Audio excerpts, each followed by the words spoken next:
Hey, what's good, everybody? It's your boy Tony Max. Y'all know I do it to the max. Coming back at y'all again with another fantastic episode of Truth to Life, where we discuss real live issues that affect real live people in real everyday life. Okay, guys, in today's episode, we're going to discuss who gets to define marriage. Who gets the final say-so on what marriage is and who marries who? Great question. Glad you asked. Hope you got your pen and your pad. You ready? Come on. Let's dig in. Okay, you guys. I'm going to start this off by asking you a question. In your house, who makes the rules in your house? Is it your father, your mother, or the children? That's pretty much a rhetorical question. If it's a man, you do. If you don't, you a sucker and a simp. Period. If you're not running your house, then your house is running you. You being ran. And by definition, that makes you a beta male. So I don't even want to talk to y'all because y'all not. I'm not talking to none of y'all. And if some of y'all just don't know that y'all beta males and y'all think y'all are alpha males, then all right, I'll go for that. I'll help y'all out. Y'all can pay attention and take you some notes. All right, peep game. Here's the deal. This is how this works. In relationships, all relationships, I don't care what relationships they are, someone makes the rules. For women that are single parents and live alone with them and their children, obviously the adult has to make the rules, okay? But when we're talking about marriage being a totally different topic, marriage is created by God. So we're going to take that, that's the obvious. That's rhetorical. That's the unspoken obvious. We're going to take that and set that to the side, ladies and gentlemen, right? Okay. So let's say that we're talking Leonardo da Vinci, right? Leonardo da Vinci painted the Mona Lisa, okay? Now, we know that the Mona Lisa is, like, it's invaluable. I mean, there's hard to put a number on it. It's probably worth hundreds of millions of dollars, maybe even $1 billion. I don't know. But here's the deal. If someone wanted to come in and change any aspect of the Mona Lisa, and I don't mean the copies of the Mona Lisa, I mean the original Mona Lisa. The one, yes, the one that's worth hundreds of millions of dollars, if not $1 billion, right? Would that be an issue?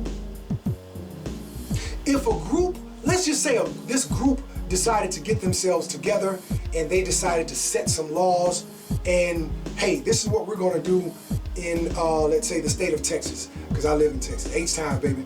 So all the politicians come together and hey, okay, we're going to pass some laws so that in the state of Texas, the Mona Lisa is going to be changed. We're going to put a mustache and a beard on her, and that's going to be the new Mona Lisa. Let's say Leonardo da Vinci was still alive. Would he approve of that? Whose word would supersede whose? Whose word is more valuable? The painter of the Mona Lisa? Or the state that decided to create, out of the blue, for no apparent reason, create laws to change his personal creation? You don't have the right to. How you gonna change something that I created? This is my painting. I'm Leonardo da Vinci. You can't change my painting. You can create your own painting. You can call it something else, but you can't call it the Mona Lisa. This particular painting is the Mona Lisa. I created the Mona Lisa. No one gave me this. No one added to this but me. This is a sole creation of me and myself. I did all the work. So guess what? No one can dictate what I can do with my creation.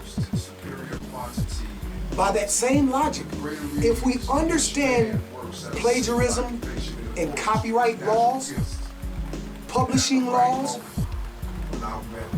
why is it that we don't apply these same laws that prevents people from taking other people's original creations and doing what they want to with it outside of their permission? Why come we don't understand this and apply this to God? God is the one who created marriage by way of Adam and Eve. It's not Adam and Steve or Fred and Willie. It's not Jen and Mike Keller. No, that's not what marriage is. That's why when it first happened with I think it first came out of I think it was New York, and they first brought it to the attention. And it's nothing but the Democrats that, I mean, oh my gosh.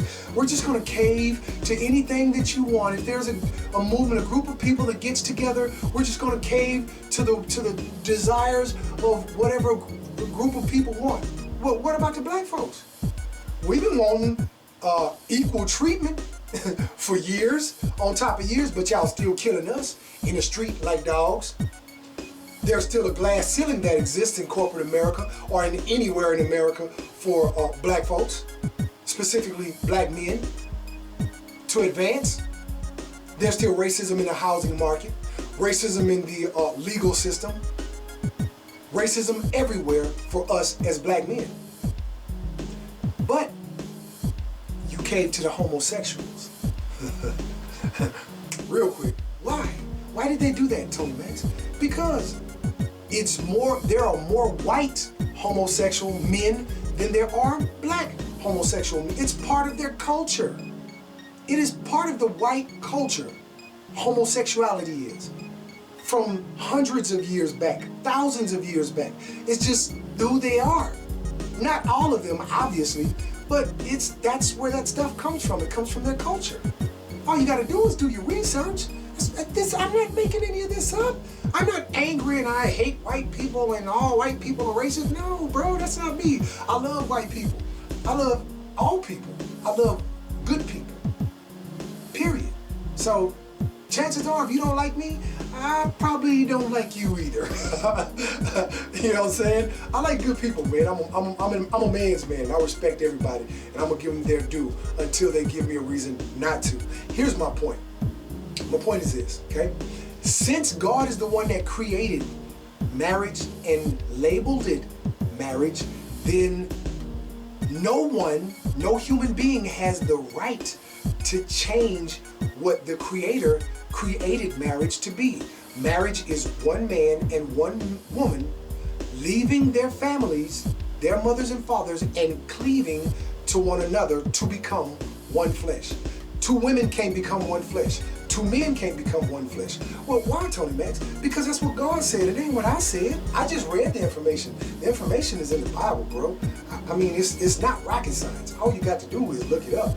Even the Islam folks are against homosexuality. They don't support that.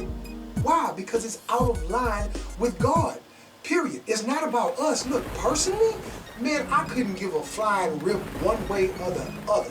You can go and join yourself with a tree, as far as I'm concerned. I don't care.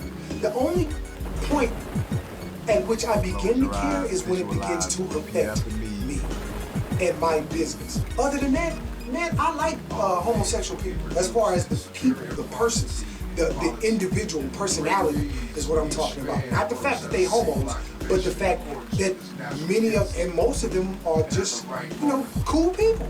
I ain't never had no problem with the homosexuals. You know what I'm saying? All the ones that I ran into, I like them. They're all right. Good people, right? Well, it's not up to me to define who good people is. Just because I like them, it's beyond me. God has already said what it is. And that's just what it is. So, love it or hate it, it is what it is and it ain't what it ain't.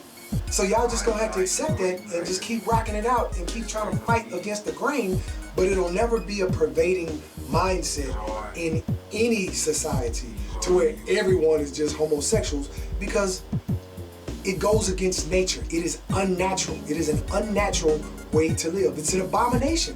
That's what God says. God's words calls it, God himself, he calls it an abomination. So it's an abomination, period.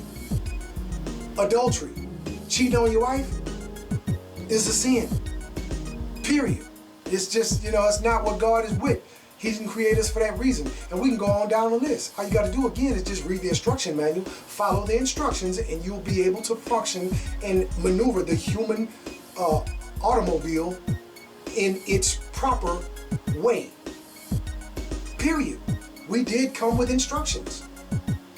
All you gotta do is read them and follow them. Reading them is not enough to do alone. You have to also follow them. So, with that being said, thanks for the love and the support. Thanks for the continued subscriptions, you guys. We're getting closer and closer to hitting that goal. So, hey, just keep them subscriptions coming. And don't forget, if you're on your laptop or your PC, in the upper right-hand corner, I have on the banner, you'll see the different ways to support the channel. The music that you hear in the background right now is music that I made. I'm a musician, so I'm in the process of working on my next project. Stay tuned, because you'll definitely be one of the first to know as soon as I'm done. If you're on your phone or your tablet, look up under the video where it says show more or read more. Click on that button and you'll see the ways to support there as well, including ways to actually purchase some of the music that I made a long time ago. But I do have some recently that I'm working on that I'm about to drop here very soon. So, again, thanks for the love and the support. Don't forget to hit that notification bell so you can tell the YouTube algorithm to suggest more of my content to everyone else. Again, thanks for the love and support. I really appreciate you guys. Till next week, baby. Peace and progress to you. Come on.